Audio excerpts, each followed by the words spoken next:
தினம்தோறும் விளக்கேற்ற நல்ல எண்ணெய் இதயம் நல்லெண்ணெய்.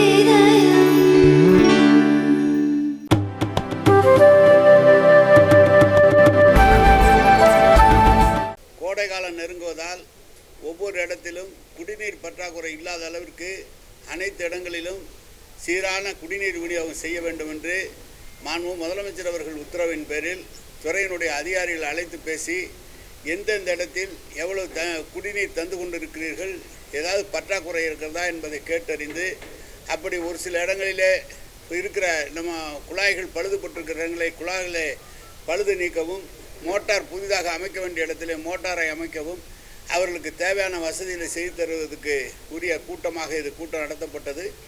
அனைத்து தமிழ்நாடு முழுவதும் அனைத்து இடங்களிலும் விரிவாக விவாதிக்கப்பட்டு எந்தெந்த இடத்துல ஒன்றும் பிரச்சனை இல்லாமல் அனைத்து இடங்களிலும் தண்ணீர் கொடுத்து கொண்டு இருக்கிறோம் என்ற செய்தியை சொல்லியிருக்கிறார்கள். வேறு ஏதாவது சென்னை பொறுத்த வரைக்கும் நீங்கள் இப்போ எவ்வளோ எம்எல்ஏ கொடுத்துருக்குறோம், இப்போ மட்டும் கடல்நீர் குடிநீர் திட்டத்துக்கு எவ்வளோ கொடுக்குறோம்? மொத்தம் சென்னையை பொறுத்த வரைக்கும் 1040 எம்எல்டி தினந்தோறும் கொடுத்துக்கிட்டு இருக்கோம். 1040 எம்எல்டி. இப்போ புதுசாக 150 எம்எல்டி இப்போ சேர்ந்துருக்குது. இந்த 150 எம்எல்டி சேர்ந்தாலும் இப்போ கொஞ்சம் வெளியில் வெயில் காலங்கிறதுனால இயற்கையிலேருந்து வர தண்ணீர் கொஞ்சம் குறைஞ்சிருக்குது. அதை இந்த 150 எம்எல்டி மூலம் வச்சு புதிய குழாய்கள்லாம் பதிச்சு பல இடங்களில் எந்த இடத்துலையும் தண்ணீர் தட்டுப்பாடு வராமல் செய்வதற்கு எல்லா வேலையும் முடித்து தண்ணி கொடுத்துட்ருக்குறோம்.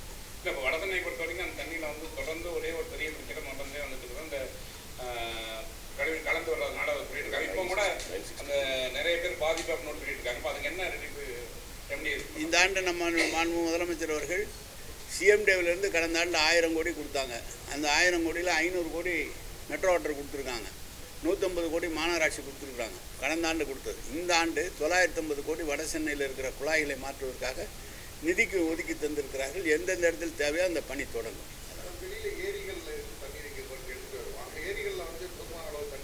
இப்போ நீ சென்னை பொறுத்த பல இடங்களில் எல்லா இடத்துலையும் ஓன் சோர்ஸ் கிரவுண்ட் வாட்டர் எடுக்கிற இடத்துல எடுக்கிறோம். ஏரியிலேருந்து நம்முடைய ஆற்று படுகையிலேருந்து எடுக்கிற இடம்லாம் தண்ணி இருக்குது, எடுத்துக்கிட்டு இருக்கோம். நம்முடைய கணக்கு எப்படி போகிறோன்னா, இந்த கோடை காலம் முழுவதும் கணக்கு பார்க்குறோம், எவ்வளோ தண்ணி வரும் அப்படிங்கிறத ஒரு கணக்கு வச்சு. இல்லை, வாய்ப்பு இல்லை. பற்றாக்குறை வரதுக்கு வாய்ப்பு இல்லை. இப்போ புதுசாக கோவையில் 170 எம்எல்டி ஒரு ப்ராஜெக்ட் ஆரம்பிச்சிட்டோம். திருப்பூரில் 190 எம்எல்டி ப்ராஜெக்ட் ஒன்று ஆரம்பிச்சிட்டோம். சென்னையில் 150 எம்எல்டி ஆரம்பிச்சிட்டோம்.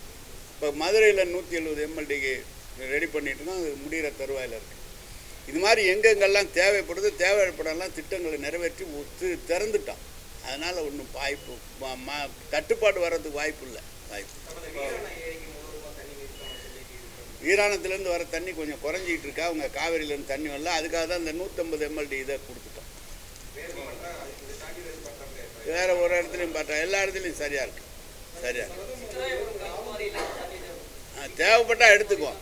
அந்த தேவைப்பட்டால் அந்த கல்குவாரியை எடுப்போம். அதிலெல்லாம் ஒன்றும் மாற்றலாம். அதெல்லாம் எடுப்போம். அது மட்டும் இல்லை, திரிசூலத்தில் இருந்து இப்போ புதுசாக போட்டிருக்கோம். திரிசூலத்தில் 5 எம்எல்டி ஒன்று போட்டிருக்கோம். இந்த சைடு புதுசாக போடுறதுக்குள்ள எஸ்டிமேட்டு பேசிட்டு இடத்தெல்லாம் பார்த்துட்டாங்க. ஏன்னா எந்தெந்த இடத்துல அங்கங்கே தண்ணீர் எங்கே இருக்கிறதோ எடுக்கக்கூடிய வாய்ப்பு இருக்கோ அந்த இடத்துலாம் டிபிஆர் போடுறதுக்கு ரெடி பண்ணிட்டு. இப்போ நம்ம அந்த தமிழ்நாட்டில் பொறுத்தவரைக்கும் மற்ற இடங்களில் இப்போ நம்ம கூட்டு குடிநீர் திட்டத்தை பொறுத்த வரைக்கும் எந்த அளவுக்கு நம்ம கொடுக்குறோம்? ஏதாவது எங்கே எந்த மாவட்டம் பிரச்சனையாக இருக்க மாதிரி இதான் பெரிய மாவட்டங்கள் தான் இப்போ சொல்லிட்டேன். எல்லா இடத்துலையும் இப்போ கூட்டு குடிநீரில் எப்படின்னா முடியாமல் இருக்கக்கூடிய ஒன்றும் இல்லை, எல்லாமே நடந்து 110 ரெட்ரோபிட்டிங் குழாய்கள் பதிக்கிற இடம் கிட்டத்தட்ட 114 இடங்கள் ஆரம்பித்தா அதில் 70-80 இடம் முடிஞ்சிருச்சு. தொடர்ந்து வேலை நடந்துக்கிட்டு இருக்கு. அதெல்லாம் ஒரு பிரச்சனை இல்லை.